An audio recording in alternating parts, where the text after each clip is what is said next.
Welcome back to The Explainer. Today, we are opening up a seriously fascinating toolkit from the ACCA Performance Management Frameworks. We're going to be breaking down the actual logic behind relevant costing, shutdown decisions, and that classic make or buy dilemma. Let's dive straight into the source material and see exactly how top-tier strategists avoid those classic accounting traps. Here's our game plan for today.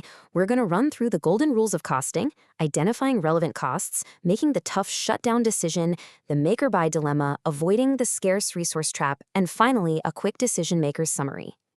All right, let's jump right into part 1, the golden rules of costing. Before you make any short-term business decision, you absolutely have to get your costs sorted correctly. And a relevant cost basically rests on 3 critical pillars. First up, it has to happen in the future. Anything in the past is already gone. Second, it needs to be an incremental cash flow, which just means actual cash is either entering or leaving the business. And third, it has to change based on the choice you make. If a cost stays exactly the same, whether you say yes or no, well, it's just noise. You've got to ignore it. The source material actually distills this perfectly into one golden rule.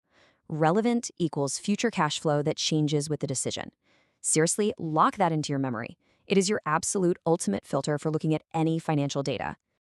Moving on to Section 2, identifying the relevant costs. So how exactly do we filter the signal from the noise? Well, think of it like this separation. On the relevant side, we care about future cash outflows, opportunity costs, and avoidable fixed costs. But on the other side, that is the danger zone. Sunk costs, they're already gone. Ignore them completely. Depreciation? That's just an accounting illusion. No actual cash is moving. And here is a massive trap you need to watch out for. Idle labor. If your workforce is already being paid to just sit around, putting them on a new project costs you exactly 0 extra cash. Don't let that trick you. Okay, part 3, making the shutdown decision. Now let's play defense. Imagine one of your divisions is just bleeding money on paper. The high-stakes question becomes, should we shut it down? I mean, your gut instinct probably screams cut your losses, right? But we actually need an exact mathematical flow here to avoid falling for red herrings. The framework gives us a step-by-step battle plan for this. Step 1, calculate the lost contribution. Step 2, calculate the fixed costs you actually save. And pay close attention here. Only avoidable fixed costs matter. Things like apportioned head office rent, you're stuck with that either way. Step 3, consider any closure or redundancy costs. And finally, step 4, compare those true cash savings against the contribution you're losing. Let's put some numbers to this with an example straight from the source. Imagine a product line generates £50,000 in contribution. If we pull the plug, boom, we lose that $50,000. But on the flip side, what are we actually saving? Let's say it's only £40,000 in avoidable fixed costs. Do the math there. Shutting down to save $40,000 actually cost you $50,000 in lost contribution. You would literally be £10,000 worse off by shutting down. Crazy, right? Which brings us to our second big takeaway. Shut down if and only if avoidable cost savings are greater than the lost contribution. If the savings don't beat the lost contribution, keep those doors open. Let's flip the script. Section 4, to make or to buy. We are pivoting from defense to offense now.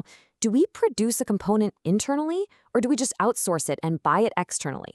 The core comparison here pits your total internal relevant cost against the external purchase price. But notice something absolutely crucial. The internal cost isn't just your materials and labor. It's the variable cost plus any opportunity cost. If you've got spare capacity, great, opportunity cost is 0. But what if you don't? That question leads us perfectly into Section 5, the scarce resource trap. This is where things get really interesting, and it's a huge trap in the source material.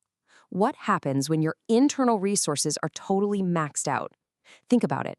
If your internal labor force is fully occupied building highly profitable products and you pull them away to make a new component, you are destroying contribution somewhere else.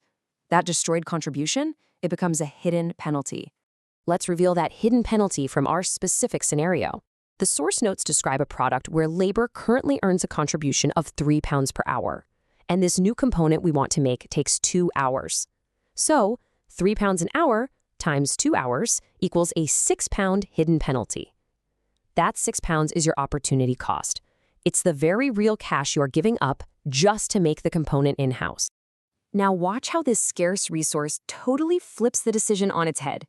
Let's say the standard internal variable cost is £8, and buying it externally costs £10. At first glance, you're thinking, obviously, we make it for $8.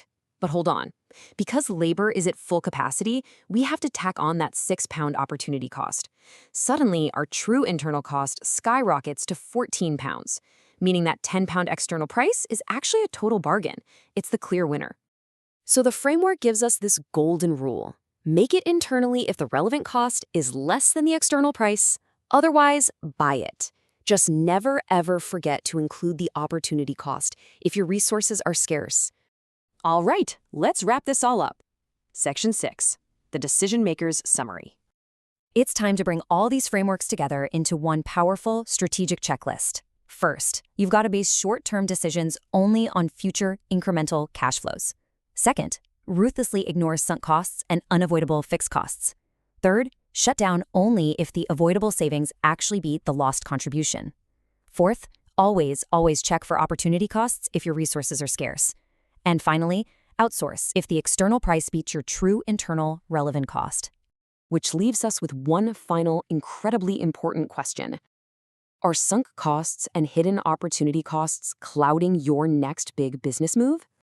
Because once you start applying these ACCA PM tools, you can cut right through the noise and see the right decisions with absolute clarity. Thanks so much for hanging out with me for this explainer, and I'll catch you next time.